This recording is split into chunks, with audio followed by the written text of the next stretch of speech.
किसी ने क्या खूबसूरत बात कही है कि हो गई हो भूल तो दिल से माफ कर देना। हो गई हो भूल तो दिल से माफ कर देना।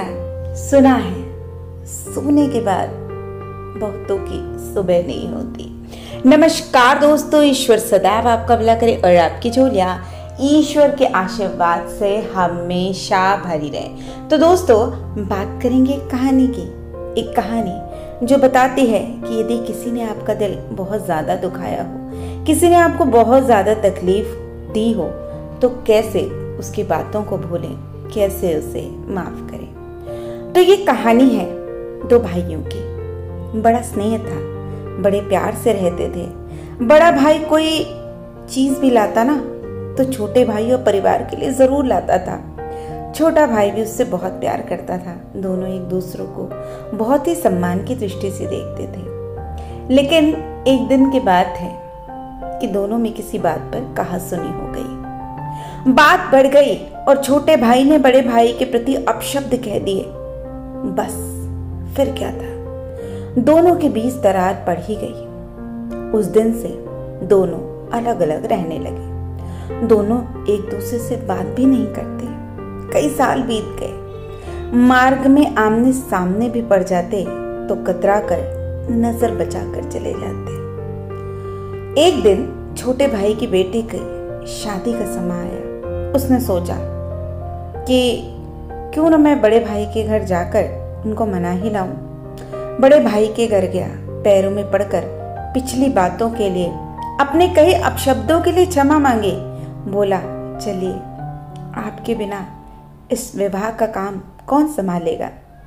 लेकिन बड़ा भाई बिल्कुल पत्थर हो चुका था। उसका दिल न पसीजा। चलने से उसने साफ मना कर दिया। अब छोटे भाई को दुख हुआ। अब वो इसी चिंता में रहने लगा कि कैसे अपने भाई को मनाकर उससे विवाह के लिए लाया जाए।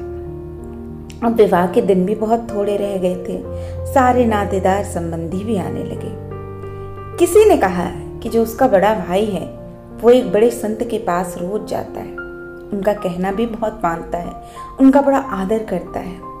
तब छोटा भाई उस संत के पास पहुंचा और अपनी सारी बात बताते हुए अपनी गलतियों के लिए क्षमा याचना की, गहरा पश्चाताप व्यक्त किया और प्रार्थना की कि आप किसी भी तरह मेरे भाई को मेरे यहाँ आने के लिए तैयार कर दें।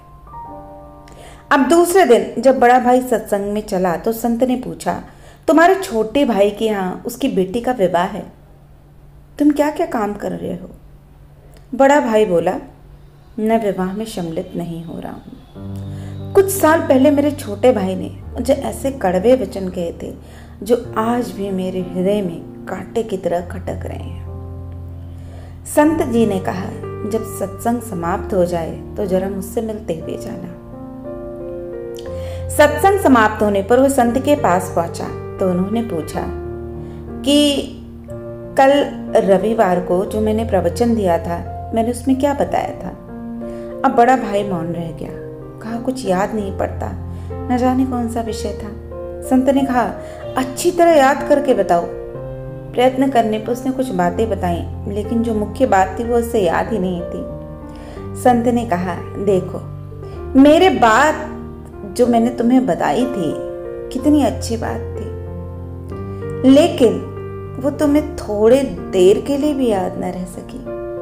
और छोटे भाई के बोले कड़वे बोल जो कि 1 साल पहले कहे गए थे, वो तुम्हें अभी तक हृदय में चुभ रहे हैं। जब हम अच्छी बातों को याद नहीं रख सकते तो उन्हें जीवन में हम कैसे उतारेंगे, कैसे हम अपने जीवन को सुधारेंगे।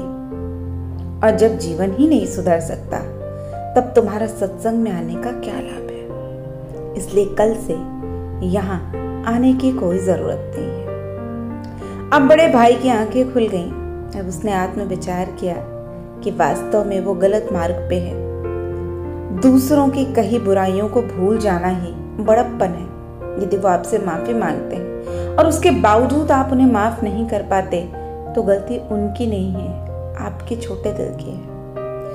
संत के चरणों में वो गिर पड़ा। सिर नवाते हुए उसने कहा, गुरुदेव मैं समझ गया, फिर वो छोटे भाई के पास जाता है और कहता है, आज मैंने अपना रास्ता पा लिया।